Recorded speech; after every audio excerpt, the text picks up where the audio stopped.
کہ instead of fighting countries militarily United States کے now cripple them financially. اور Bremmer نے یاہو فائنینس کو یہ بتایا کہ المائٹی ڈالر جو ہے is more powerful than nuclear weapons. یہ بڑا اسی پہ میں نے اس کے آگے جو ان کے یو ایس ٹریجری سیکریٹری ہیں اسی پہ میں نے وہ بھی یہی کہہ رہے ہیں کہ ہم اپنی مالیاتی انسٹرومنٹس جو ہیں ان کو استعمال کریں گے دوسرے ملکوں کو کمزور کر دینے میں. اور اس کا ایونچوئل ایم یہ ہوتا ہے کہ مالی طور پہ ملک کو اتنا کمزور کر دیا جائے کہ وہ اپنے ڈیفنس بجٹ کے لیے ایلوکیٹ ہی نہ کر سکے, جس کو کہتے ہیں وار ویجنگ کیپیسٹی. یعنی آپ میں جو قوت ہے, آپ کی فوج میں جو قوت ہے لڑنے کی, اس کو اتنا کمزور کر دیا جائے, اپنے آپ کو ڈیفینڈ کرنے کی, اپنے آپ کو ڈیفینڈ کرنے کی وہ ختم کر دی جائے. تو یہاں پہ جنگی ہتھیار بڑا کلیئرلی جو ہیں وہ تبدیل ہو رہے ہیں. اور اب تو وکی لیکس جنوری 2019 اسی سال کی انہوں نے ایک ڈاکیومنٹ لیک کیا تھا, اور وہ ڈاکیومنٹ تھا یو ایس آرمی کا. اور وہ یو ایس آرمی ڈاکیومنٹ کیا ہوا انہوں نے کہ ہم نے ورلڈ بینک کو اور آئی ایم ایف کو کس طرح ایز اے جنگی ہتھیار استعمال کرنا ہے اپنے ٹارگٹ ملک کے خلاف. اپنے ٹارگٹ ملک کے خلاف.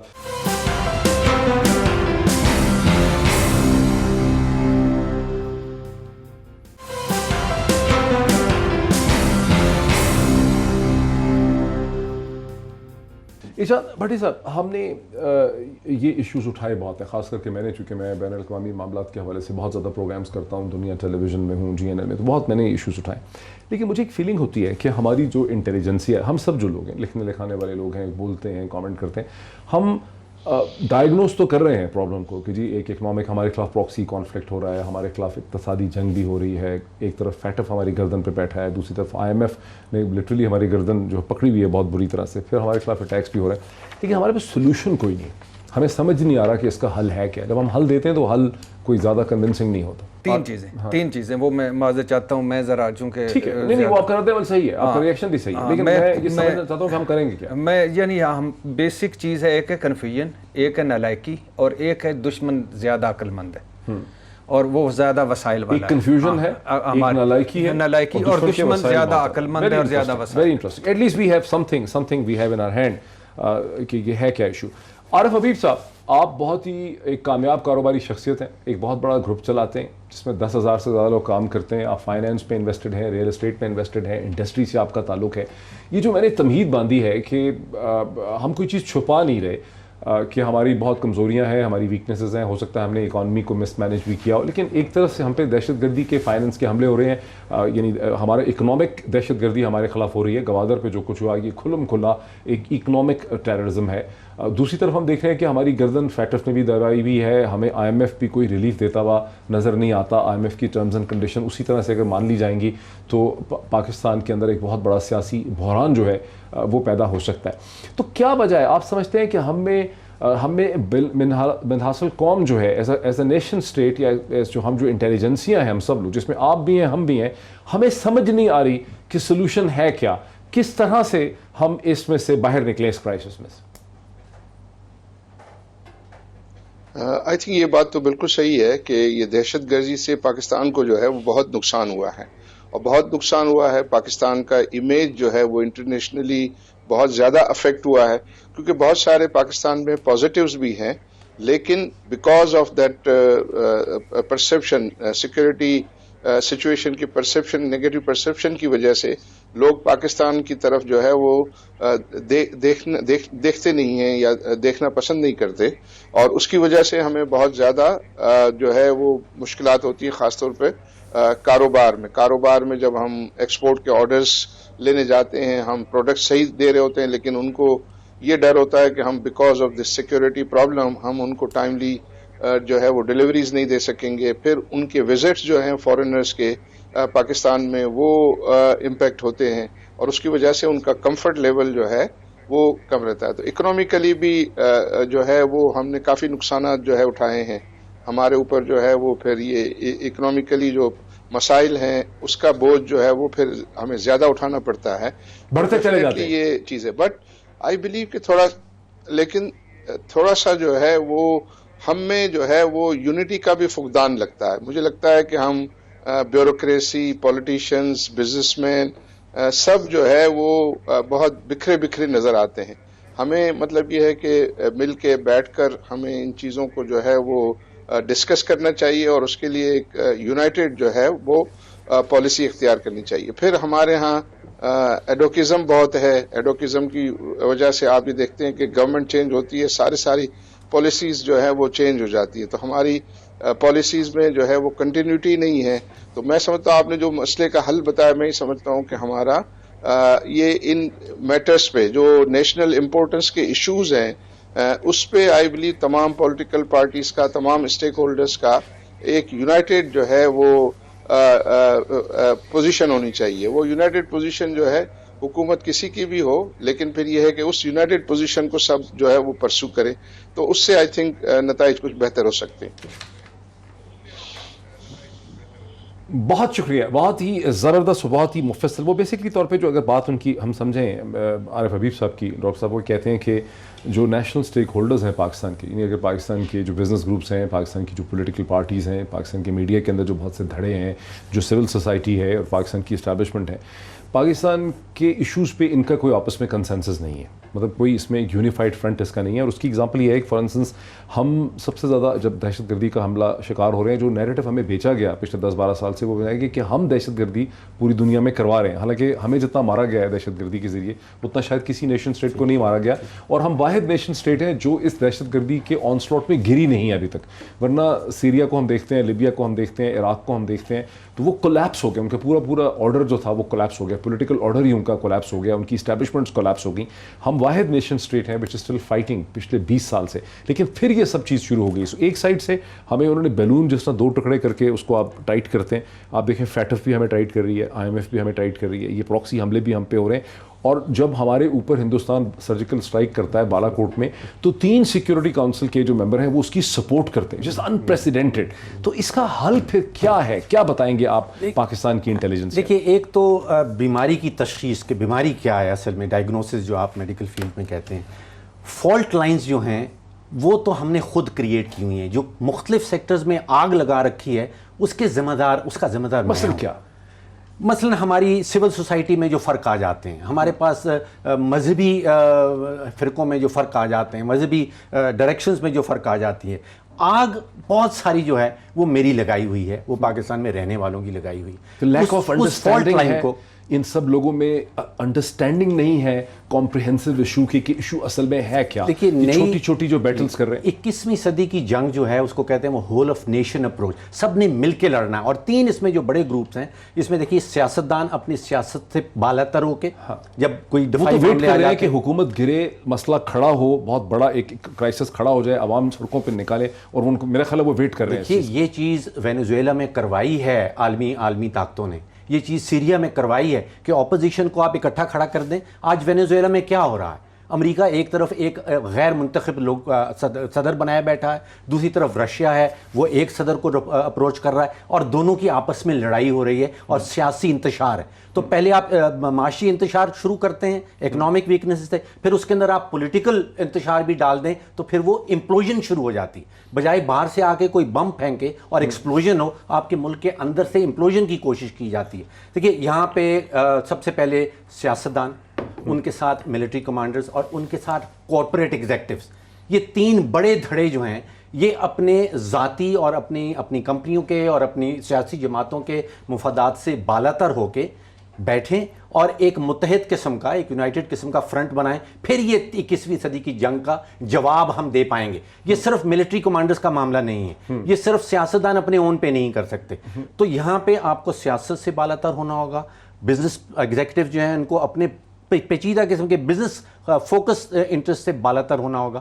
تو whole of the nation approach, اور وہ جو فالٹ لائنز تھے جس آگ کے اوپر دشمن آ کے تیل چھڑکتا ہے, اگر وہ آگ ہمارے ہاں ہو ہی نہ تو پھر دشمن جتنے مرضی تیل چھڑکے. مجھے بھٹی صاحب ایک بریک لینی ہے, لیکن آپ سے میں شروع کروں گا بریک کے فوراً بعد. تو میرا آپ سے بیسکلی یہ سمجھنا چاہوں گا کہ جو یہ عارف حبیب صاحب نے ہمیں کہا کہ کنسنسس نہیں ہے. اب اس وقت آپ دیکھ لیں کہ IMF جو terms and condition Imran Khan کی حکومت پہ ٹھونسنا چاہتی ہے, اور جس کا جھگڑا گزشتہ 3 دن سے مسلسل آپ دیکھ رہے ہیں کہ پرائم منسٹر پلیڈ کر رہا ہے ان کو بار بار کہ ہمیں کچھ تو فلیکسیبلٹی دے دیں. اور پرائم منسٹر کو اچھی طرح سے پتہ ہے کہ اگر یہ ٹرمز اینڈ کنڈیشن جس طرح سے وہ کہہ رہے ہیں کہ ریونیو بیس کو بڑھائیں, جس طرح سے وہ کہہ رہے ہیں کہ ٹیکسز کو بڑھائیں, جس طرح سے اس کا امپیکٹ ڈالر اور روپی ویلیو پہ ہوگا, اس کا شدید سیاسی رد عمل ہوگا, انجری ہوگی کامن لوگوں کے اوپر.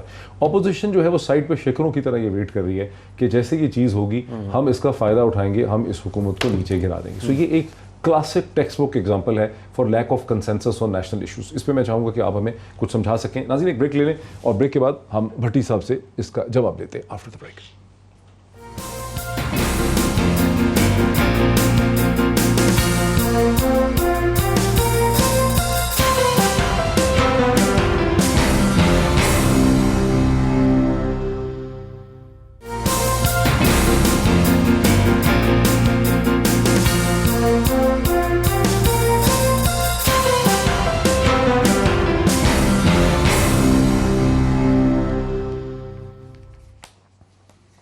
ناظرین ویلکم بیک. وقفے سے پہلے میں نے ایک مشکل نسبتاً سوال جو ہے بھٹی صاحب کے سامنے رکھا اور بھٹی صاحب پوری بریک میں مسلسل لکھتے رہے ہیں اس کے پوائنٹس, اور وہ میں دوبارہ بھی دہرا دیتا ہوں کہ پاکستان کے اندر IMF کی جو ٹرمز اینڈ کنڈیشنز ہیں اس کے ذریعے لگتا یہ ہے کہ ایک پولیٹیکل کرائسس کو انجینئر کرنے کی کوشش کی جا رہی ہے. اگر یہ پولیٹیکل کرائسس انجینئر ہوگا, پاکستان کی تمام اپوزیشن جماعتوں کو یہ موقع ملے گا کہ وہ ایک پلیٹ فارم پہ مہنگائی غربت کے خلاف سڑکوں پہ لوگوں کو نکال سکتے ہوں گے.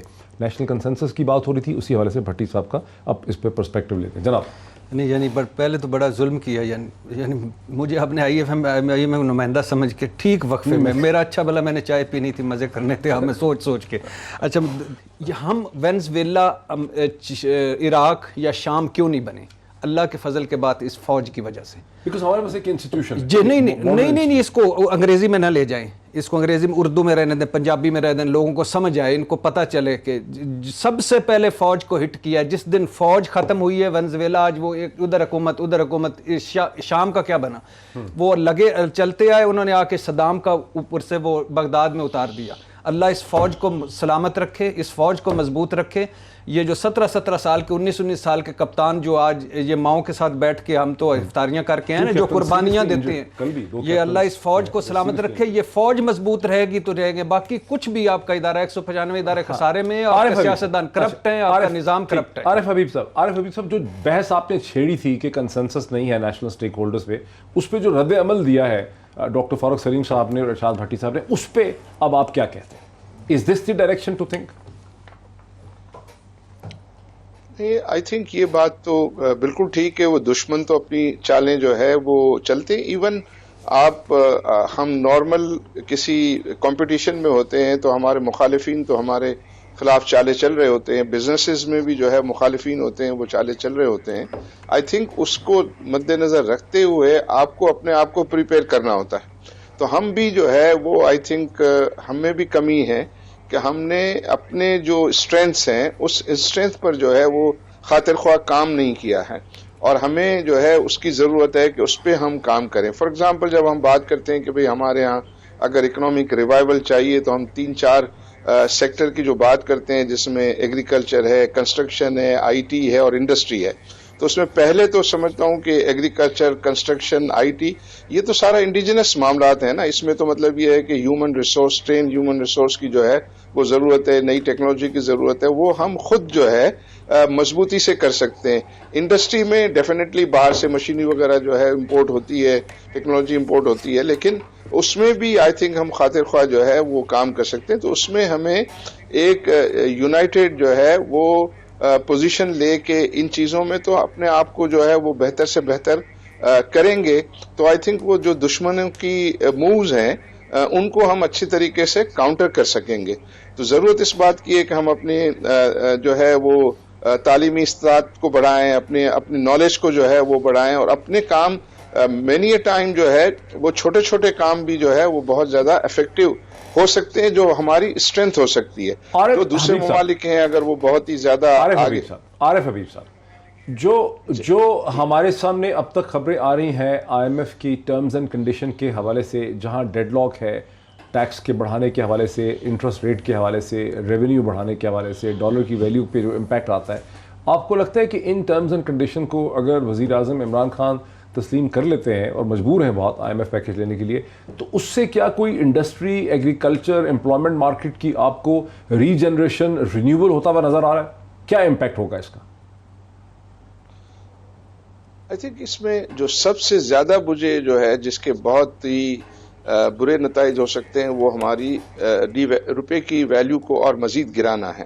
کیونکہ روپے کی ویلیو کے گرنے کی وجہ سے ہی جو ہے وہ انفلیشن بڑھے گا تو پھر انٹرسٹ ریٹ جو ہے وہ بڑھانے پڑیں گے، اور جو مہنگائی ہوگی تو لوگوں میں جو ہے وہ بہت ہی زیادہ بے چینی جو ہے وہ ہوگی.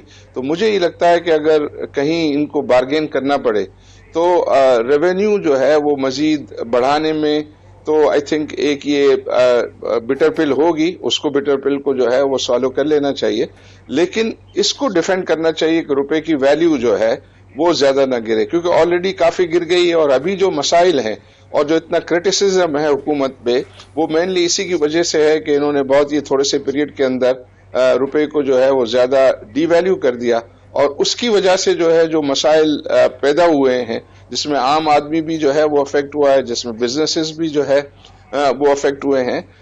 لیکن ہیونگ سیڈ دیٹ، میں سمجھتا ہوں کہ پھر بھی یہ معاملہ کہیں نہ کہیں جو ہے ان کو سیٹل کر لینا چاہیے، تاکہ یہ ایک انسرٹنٹی ختم ہو اور پھر لوگ آگے جو ہے یہ اس نئی حالات میں، نئی سچویشن میں اپنے آپ کو پوزیشن کر کے لائف ایز یوزول چلے، اور بزنسز جو ہیں پھر پلاننگ کرنا شروع کریں اور کام کرنا جو ہے وہ شروع کریں. اچھا، میرے ساتھ رہی جناب ڈاکٹر فروخ سلیم صاحب، آپ نے ان کو سنا، کیا آپشنز ہیں پرائم منسٹر عمران خان کے پاس؟ کوئی ایسی آپشن ہے کہ وہ آئی ایم ایف سے، وہ بیچارے زور تو بہت لگا رہے ہیں، مجھے ترس بھی آ رہا ہے ان کی، مطلب جس طرح سے وہ بار بار ان کو پلیڈ کر رہے ہیں، فلیکسیبلٹی مانگ رہے ہیں ان سے. دیکھیے، جو 9 مہینے ہم نے ضائع کیے ہیں، اس دوران اگر آپ دیکھیے کہ 9 مہینے کے دوران کوئی 9.2 ارب ڈالر کے بیرونی قرضہ جات ہم نے لیے ہیں، مزید لیے ہیں. جو 9 کیسے ہو گئے؟ مطلب 3 ہم نے لیے ہیں سعودی عرب سے، 3 سعودی عربیہ سے ہیں، 4.5 چائنا کے ساتھ ہیں. 9.2 بلین کی ٹوٹل فگر بنتی ہے جولائی سے لے کے اور اپریل تک. یہ کس سے لیے ہیں؟ نہیں باقی کس سے لیے ہیں؟ 3 چائنا سے پہلے 4.5 بلین لیا تھا جولائی میں، پھر 2 بلین 4 بلین لیا تھا کہ 2 بلین انہوں نے اسٹیٹ بینک میں رکھا تھا. اس کے بعد نہیں، اسٹیٹ بینک میں یہ تو کہنے کی بات ہے کہ اسٹیٹ بینک میں رکھا. He quoted me figure of $3 billion. China کا جولائی سے آج تک تقریباً 4.5 ارب ڈالر ہمارے بینک میں، جولائی 2018 سے اب تک 2018 سے آج تک، اور سعودی عرب سے 3 بلین وہاں سے آیا اور 2 بلین یو اے ای سے آیا. تو 9.2 بلین کی ہم نے مزید ایڈ کر دی. ایک میں نے فگر پڑھا تھا، وہ کہتے تھے 3600 ارب قرضہ لیا روپیہ. اچھا، اب وہ دوسری، یہ ڈالر ہم نے لے لیے پچھلے 9 مہینوں میں، اور یہ ڈالر پی گئے ہیں، یہ ختم ہو چکے ہیں، یہ اب خزانے میں نہیں پڑے ہوئے. کیونکہ ہم نے سود، جو ہم نے پچھلے قرضوں پہ سود ہم دے رہے ہیں، اس کے لیے ہم نے اس کو استعمال کر لیا. نہیں سر، 1400 ارب سود دیا ہے. 1400 ارب. دیکھیے، 9.2 ارب ڈالر ٹوٹل میں آیا ہے، اور اس میں سے 5.7 ہم نے پرانے قرضہ جات واپس لیے ہیں، باقی اضافی قرضہ آ جاتا ہے. 4.5 ارب کا اضافی قرضہ ہم نے لیا. جو آپ بٹی صاحب بات کر رہے ہیں اسٹیٹ بینک کا، یہ اب آئی ایم ایف کے ڈاکیومنٹس کے نتیجے میں سامنے آیا ہے. پچھلے 9 مہینوں میں حکومت نے 3.2 خرب روپے اسٹیٹ بینک سے بورو کیے ہیں، جو اب آئی ایم ایف کہہ رہا ہے کہ آپ اسٹیٹ بینک کو واپس کریں. آپ کا جواب یہ ہے کہ وزیر اعظم عمران خان کے پاس اب کوئی آپشن نہیں ہے، اب کوئی آپشن بچی نہیں ہے ان کے پاس. لیکن ماسوا اس کے کہ آئی ایم ایف کی ان انتہائی سخت کنڈیشنلٹیز کو 90% شرائط جن پہ ہم سائن کریں گے وہ امپلیمنٹیبل نہیں ہے. 90% شرائط، یہ پروگرام سکسیسفلی کمپلیٹ نہیں ہو سکے گا. کل نوید وکیل جو چیف آپریٹنگ آفیسر ہیں AKD سیکیورٹیز کے، وہ ہمارے ساتھ تھے. انہوں نے بہت کوجنٹلی یہی چیز ہمارے سامنے رکھی کہ خطرہ یہ ہے کہ ہم IMF پروگرام میں اگر چلے جائیں گے ان ٹرمز اینڈ کنڈیشن میں، تو ہم 12 مہینے کے اندر اس میں سے باہر ہو جائیں گے، بیکاز ہم ان کو امپلیمنٹ نہیں کر سکیں گے، اور سیکنڈ ٹرانش یا تھرڈ ٹرانش ہمیں مل نہیں سکے گا. کتنے مہینے کے بعد ہمیں ٹرانش ملنا ہے؟ دیکھیے، اس کے بینچ مارک کہلاتے ہیں. Every quarter there will be a review.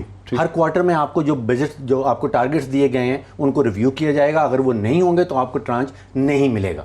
دیکھیے، 3.9 ٹریلین روپے کا ہمارا، یعنی ہر کوارٹر کے بعد ہمیں واشنگٹن کی مدد کی اور ہمدردی کی اور سفارش کی ضرورت ہے. ایک جیسے کہ ایسا سٹرکچر ہے، آرکیٹیکچر آف کنٹرول ہے. ویسے کیا ایکسلنٹ ہے. یہ تو آپ تعریف کریں کہ امریکہ نے سیکنڈ ورلڈ وار کے بعد ایک ایسا آرکیٹیکچر آف کنٹرول کھڑا کیا ہے برٹن ووڈس کی شکل میں، کہ جو بات نہ مانے اس کی گردن ایسی پکڑیں، اور ساتھ ساتھ کہیں کہ تو مسئلہ اکنامکس کا ہے، فائنانس کا ہے، پروفیشنل ایشو ہے. ایک فوجی طاقت اور ایک مالی طاقت. آپ نے ذکر کیا، یہ 73 سال پہلے فوجی طاقت ان کے تھے بحری بیڑے، جو اب ابراہم لنکن بھیج دیا ایران کے لیے. ایسے 11 بحری بیڑے ہیں جو امریکہ کی فوجی طاقت کو پروجیکٹ کرتے ہیں پوری دنیا میں. پھر آ جاتی ہے مالی طاقت. یہ جو آئی ایم ایف اور ورلڈ بینک، برٹن ووڈس کا آپ نے ذکر کیا، 73 سال ان کی عمر ہو گئی ہے. 73 سال پہلے یہ اسٹیبلش کیے گئے تھے. اگر ان سے آپ سوال پوچھیں کہ ان کے پاس کوئی سکسیس سٹوری ہے، انہوں نے کتنے ممالک کو قرضہ جات دی؟ ساؤتھ کوریا کو غالباً نہیں، South Korea to some extent. اب یہ 73 سال میں اگر آپ کو ایک سکسیس سٹوری نظر آ رہی ہے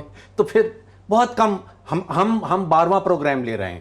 ہم 21 نہیں دو چیزیں، ایک کہلاتا ہے پیکیج، ایک کہلاتا ہے پروگرام.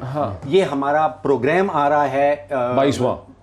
نہیں، پروگرام کے اندر پیکیجز ہیں. پروگرام آ رہا ہے 12واں ٹوٹل اور ہم 21 پیکیج اس پروگرام کے اندر. لیکن 1977 تک تو ہم نے لیس دین $100 ملین لیے ہیں جو نارمل ڈرائنگ رائٹس ہوتے ہیں. کبھی 30 ملین لیا، کبھی 40 ملین لیا 1977 تک. 1981 میں جنرل ضیاء الحق کے زمانے میں پہلا ہم نے $1 بلین کا $1.1 بلین کا پھر 2008 میں، نہیں اس سے پہلے بھی لیا ہم نے. پھر 2013 میں بہت بڑا. 1998 میں بھی اسحاق ڈار صاحب نے. سر اس کو اگر آپ جو انگریزی میں سارا پروگرام کر رہے ہیں، اس کو اگر اردو میں ہم ٹرانسلیٹ. اچھا ایک ووٹ کی بات سن لیں. ایک ووٹ کی بات. آئی ایم ایف کا جو بورڈ بنا ہوا ہے، ایگزیکٹو بورڈ جس نے یہ سارا پیکیج پاس کرنا ہے، اس میں امریکہ کے پاس 8,31,000 ووٹ ہیں. یعنی کہ جب وہ امریکن نمائندہ ہاتھ کھڑا کرتا ہے تو 8,31,000 جی 17% ووٹ بنتا ہے. 8,31,000 اس کا نمبر بنتا ہے.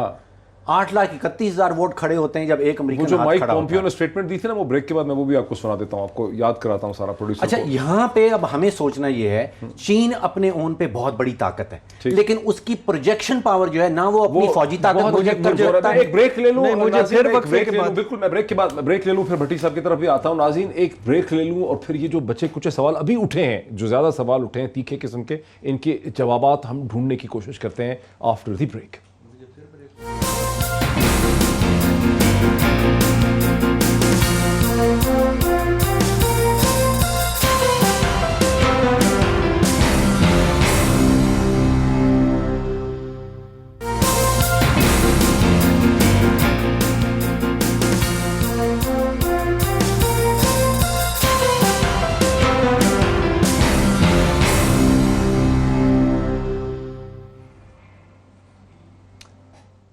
ناظرین ویلکم بیک.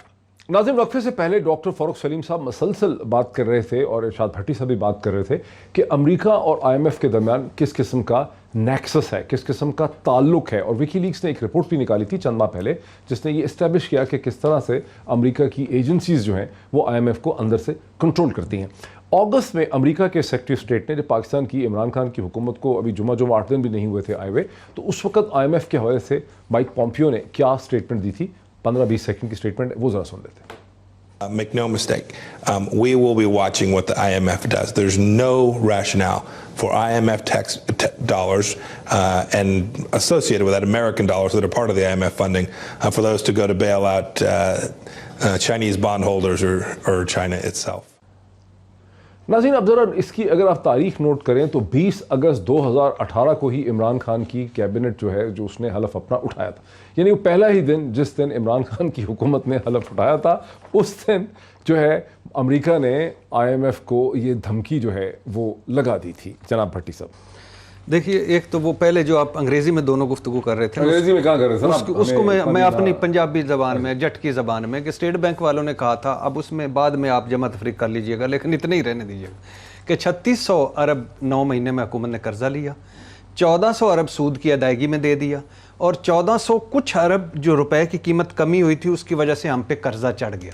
تو یہ ذہن میں رکھیں کہ 3600 ارب قرضہ لیا، 1400 ارب سود میں دے دیا الحمدللہ جو ہم نے سود دینا ہوتا ہے، اور الحمدللہ 1400 ارب کے قریب وہ 1 روپیہ قرضہ نہ لے کر اس لیے چڑھ گیا کہ روپے کم ہو گیا، ڈالر مہنگا ہو گیا.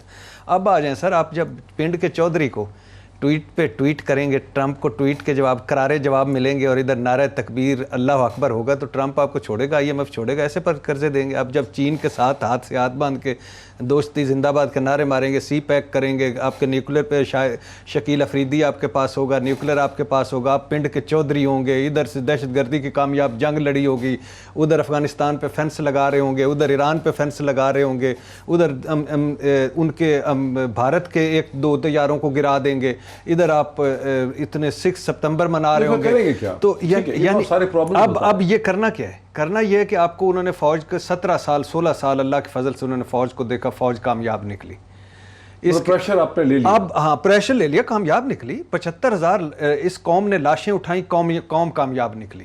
یعنی جس بازار میں 60 لوگوں کی شہادتیں ہوتی تھیں، اس بازار میں اگلے دن ریڑیاں لگی ہوتی تھیں اور خریداری ہو رہی ہوتی تھی اور وہاں لوگ موجود ہوتے تھے. کس گھر میں ہے جو میں اکثر مثال دیتا ہوں، اب حل کیا ہے؟ اب یہ ہے کہ اب انہوں نے کہا ہے کہ ان کے پیسہ گھر کا خرچہ, یہ آپس میں لڑے. ایک طرف انہوں نے احتساب لگا کے پوری جماعتیں, مجھے تو شک ہی کوئی نہیں ہے کہ یہ گریٹ وار ہے, میدان ہمارا ہے, کھیل کوئی اور رہا ہے. تو اب یہ ہے کہ ایک طرف وہ احتساب اور ایک طرف وہ, اور دوسری طرف یہ, تیسری طرف یہ نئے لوگ, چوتھی طرف نالائکیاں بھی ہوگی, کمزوریاں بھی ہوگی, نائلیاں بھی ہوگی, جو بھی ہوں گی. لیکن کرتا کیا, کوئی 21 پروگرام جیسے وہ کہتے ہیں 21 پروگرام, اور ایک مجھے جہاں تک یاد ہے, آپ صحیح کریں, ایک IMF کا پروگرام ہے جس میں ہم سکسیسفلی نکلے ہیں, باقی ساروں میں فیل ہوئے ہیں, باقی سب میں فیل ہوئے, آپ اندازہ لگا لیں. تو اس میں 15 ویورز لیے, تو اس میں بھی فیل ہو گئے تو کیا ہو جائے گا. ڈاکٹر صاحب لیکن تھوڑی دیر پہلے, وقفے سے پہلے, جب میں نے مائک پومپیو کا, تو اب میں نے دکھایا نا آپ کو شارٹ اور ٹکڑا دکھایا 20 اگست کا, لیکن آپ نے کہا کہ ہمیں IMF کے پروگرام میں چلے جانا چاہیے تھا. ہم نے نیگوسیشن شروع کر دی تھی سپٹمبر میں, جو کہ نومبر میں کولیپس ہو گئیں. اس وقت جو اسد عمر اور ان کی ٹیم تھی اور وزیر اعظم عمران خان تھے, ان کے ذہن پہ ظاہر ہے مائک پومپیو کی, انہوں نے ڈینائی بڑا کیا ہوگا کہ نہیں یہ میٹر نہیں کرتا, اور سارا پاکستان ایک ٹانگ پہ کھڑے ہو کے IMF کو یہ ثابت کرنے کی کوشش کر رہا ہے اس پروگرام کے علاوہ کہ یہ شاید سے ایک اسپریڈ شیٹ کا, بینکنگ اور فائنانس کا ایشو ہے, ہماری اکنامک کمپیٹنس.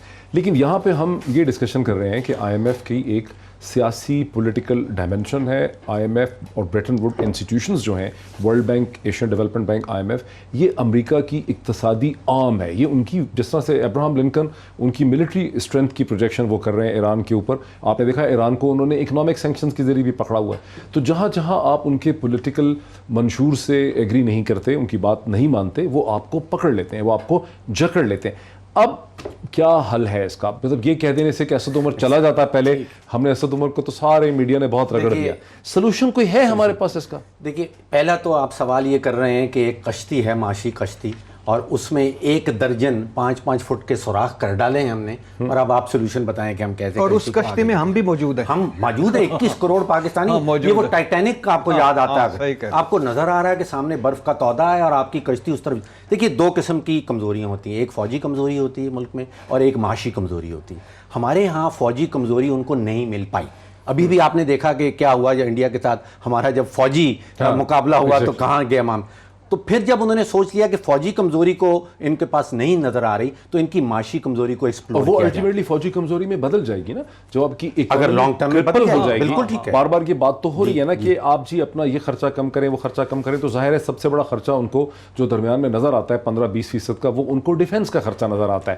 تو وہ ہو سکتا ہے اسی پہ بھی جھگڑا ہو بعد میں کہ وہ کہہ رہے ہو کہ اپنا ڈیفنس سولوشن کی بات, ٹیکنیکل ڈیوائسز کے ڈاکٹر صاحب یہی آیا فوجی کے بارے میں کہ ٹاپ 20 اسلحہ والے آئے, امریکہ نمبر 1 پہ, چین نمبر 2 پہ, سعودیہ نمبر 3 پہ, بھارت نمبر 4 پہ. بھارت کس سے زیادہ خرچ رہا ہے اسلحہ؟ روس سے, جرمنی, فرانس سے بھی, اور ہم 20ویں پہ. اچھا, مجھے عارف حبیب صاحب ایز اے فائنانس پرسن, لیکن تھوڑا سا ایک پولیٹیکل کوسچن ہے. دیکھیے 2 چیلنجز اگر میں ڈسکشن کو آگے لے کے جاؤں, 2 بڑے گمبھیر مشکل قسم کے چیلنجز ہیں اس ریاست کے سامنے, جس کے آپ ایک بڑے امپورٹنٹ پرائیویٹ سیکٹر انسٹیٹیوشن ہیں, ہم لوگ اس کے ایک پولیٹیکل کامنٹیٹر ہیں. ایک طرف ہمارا چین کے ساتھ ایک ایسا ریلیشن شپ ہے جو امریکہ اور اس کے اتحادیوں کو خوفزدہ کرتا ہے, وہ اس کا راستہ روکنا چاہتے ہیں. دوسری طرف ہمارا بھارت جیسی ایک ریجنل طاقت جو ہے, اس کے ساتھ ہمارا ایک ایگزسٹینشل کانفلکٹ ہے. خطے میں باقی ساری طاقتیں جو ہیں انہوں نے بھارت کی سوزرینٹی اور سوورینٹی, جو اس کی طاقت کو تسلیم کر لیا ہے. پورے 7 ممالک کو دیکھیں, اور امریکہ کے اگر آپ ایریا میں دیکھیں جہاں اتنی بڑی طاقت ہوتی ہے, تو وہاں میکسیکو, کینیڈا اور سارا لاطینی امریکہ جو ہے وہ امریکہ کے زیر سایہ ہی اپنی حکومت چلاتا ہے. ہمارا مسئلہ ہے کہ نہ ہم بھارت کی حاکمیت کو تسلیم کر سکتے ہیں, بڑا سیریس ایگزسٹینشل پرابلم ہے. دوسری طرف ہم چین کے ساتھ اکنامک ریلیشن شپ یا اسٹریٹجک ریلیشن شپ رکھنا چاہتے ہیں, اور ظاہر ہے کہ امریکہ اور اس کے ادارے جو ہیں ہمیں پنش کر رہے ہیں. اب کیا کہیں گے آپ؟ آئی تھنک یہ اتنا جو پولیٹیکل معاملات ہیں, جو بات بھی ساری ڈسکشن بھی ہماری ہوئی ہے, مجھے یہ لگ رہا ہے کہ ہم بہت زیادہ جو ہے وہ اپنے آپ کو فوکس کیا ہوا ہم نے پولیٹیکل سائڈ پہ, اور انٹرنیشنل پولیٹکس کے وکٹم کے طور پر ہم اپنے آپ کو بہت زیادہ جو ہے وہ پوزیشن کر رہے ہیں. میں سمجھتا ہوں ہمارے اپنے جو ہے house is not in order. آپ ہمیں الٹرنیٹ تھیوری دے دیں. مسائل کیسے پیدا ہوئے؟ جی آپ ایک الٹرنیٹ تھیوری ہمیں دینا. اگر ہماری پولیٹیکل ڈائمنشن والی بات صحیح نہیں ہے تو آپ پھر بتائیں کہ پالیٹکس کو ہٹ کے کیا راستہ ہے اس کو ٹھیک کرنے کا؟ نہیں, یہی میں بتانے جا رہا ہوں کہ ہم اپنا ہاؤس ان آرڈر رکھیں. اگر ہم اپنا کرنٹ اکاؤنٹ ڈیفیسٹ ہے وہ $19 بلین پہ لے جائیں گے $4-5 بلین کی ایوریج سے, تو ظاہر ہے ہمارے مسائل تو جو ہے وہ پیدا ہوں گے، پھر ہمیں کوئی کیا ہیلپ کر سکے گا. اور اگر ہمارا جو ہے وہ بجٹ ڈیفیسٹ 7% پہ ہم لے جائیں گے تو 7% کے بجٹ ڈیفیسٹ پہ تو ہم سسٹین نہیں کر سکتے. تو ہمیں پہلے تو اپنے آپ کو ٹھیک کرنا ہے نا کہ اپنا کرنٹ اکاؤنٹ ڈیفیسٹ آپ جو ہے وہ اپنے جی ڈی پی کا ایک ایکسیپٹیبل پرسنٹیج پہ جو ہے وہ خود لائیں. اور اس کے لیے ارلی 17 سے ڈسکشن شروع ہو گئی تھی. ہم نے جو ہے وہ اٹینشن ڈرا کی تھی پرائم منسٹر صاحب کی ارلی 17 میں کہ یہ مسئلہ جو ہے وہ بڑھنے جا رہا ہے، آپ کائنڈلی اس کے اوپر جو ہے اقدامات کریں. تو کیا کیا اس وقت کے وزیر اعظم نے؟ الیکشن ایئر آیا، الیکشن آپ نے اگر ان کی ٹینشن ڈرا کی تھی وزیر اعظم نواز شریف کی تو کیا رد عمل تھا ان کا؟ ایمنسٹی کی بات ہوئی، لیکن پھر اس کے بعد پاناما جو ہے وہ شروع ہو گیا اور پھر ان کی اپنی ایبلٹی ٹو ٹیک ڈیسیشن جو ہے وہ امپیئر ہو گئی. آئی تھنک اسی طرح جو الیکشن ایئر تھا تو الیکشن ایئر میں بھی جو ہے انہوں نے بہت زیادہ لبرل جو ہے وہ اقدامات کیے جس کی وجہ سے ہمارا بجٹ ڈیفیسٹ جو ہے وہ بڑھ گیا. تو what I am trying to say, جو میں اپنی پہلی بات کر رہا تھا کہ ہمیں تمام اسٹیک ہولڈر کو جو ہے پالیٹکس سے بالاتر ہو کے اپنے معاملات کو جو ہے وہ ٹھیک مینج کرنا ہے. اور وہ اگر ہم اپنے معاملات کو ٹھیک مینج کرتے، آج اگر ہمارا کرنٹ اکاؤنٹ ڈیفیسٹ وہی 3-4-5 بلین ڈالرز کے قریب ہوتا تو یہ مسائل ہی پیدا نہ ہوتے. اور اگر ہمارا بجٹ ڈیفیسٹ 7% نہیں جاتا اور 4-4.5% پہ ہم ہوتے تو پھر یہ جو ہے مسائل نہ پیدا ہوتے. آئی ایم ایف آپ سے کیا کہہ رہا ہے؟ آئی ایم ایف آپ سے یہی کہہ رہا ہے کہ آپ کرنٹ اکاؤنٹ ڈیفیسٹ نیچے لائیں، اپنا بجٹ ڈیفیسٹ. عارف حبیب صاحب نہیں بات مان رہے، وہ کہتے ہیں کہ پولیٹیکل ڈائمینشن ٹھیک. میرے ساتھ رہیں سر. عارف حبیب صاحب جب کہتے ہیں کہ آپ صرف اس کی پولیٹیکل ڈائمینشن دے رہے ہیں تو ایکسپلینیشن انہوں نے دی ہے کہ نواز شریف صاحب کی اپنی پولیٹیکل مجبوریاں تھیں، الیکشن آ گیا اور وہ یہ چیزیں ٹھیک نہیں کر سکے اور انہوں نے بجٹ ڈیفیسٹ 7% پہ کر دیا اور current account deficit 19 billion dollars پہ کر دیا. ایکچولی 8 سے اوپر ہمارا بجٹ 8% ہے. اب آپ دونوں مجھے یہ بتا دیں، آپ چونکہ فائنانس کو ڈیل کرتے ہیں. نہیں، میں پہلے پولیٹیکل اس کو گیڑا لگا کیسے ہوا یہ؟ نہیں میں سر بات یہ عارف حبیب صاحب بڑی آسانی کرتے. اس پاناما لیکس نے کیا آپ کو سبق دیا؟ ایک نواز شریف دیا، دوسرا دیا کہ آپ کے ہر بزنس مین نے اپنے پیسے باہر رکھے ہوئے، چوری کرتا ہے، ادھر آف شور کمپنیاں بناتا ہے. یہ بڑی آسانی سے بات کریں، ہاؤس آرڈر کریں. بھائی کراچی میں ہاؤس آرڈر ہے، سارے ٹیکس جو بزنس مین ہے چور ہے، جو 4-5 برکت کے لیے سے باقی سارے چور، ٹیکس چوری، سارا چوری. فارماسوٹیکل کمپنی کا اب یہ ہو رہا ہے کہ 100 روپے کی دوائی 101 روپے میں آف شور کمپنی دبئی میں بنائی، اس کو بیچتے ہیں اور وہاں سے آگے بیچنے 174 روپے میں. سارا پیسہ باہر، 1 روپیہ پاکستان میں لوٹ لیا. سیاستدانوں نے لوٹ لیا، ان بزنس مینوں نے لوٹ لیا. یہ سپریم کورٹ میں پاناما کی رپورٹ پڑی ہوئی ہے.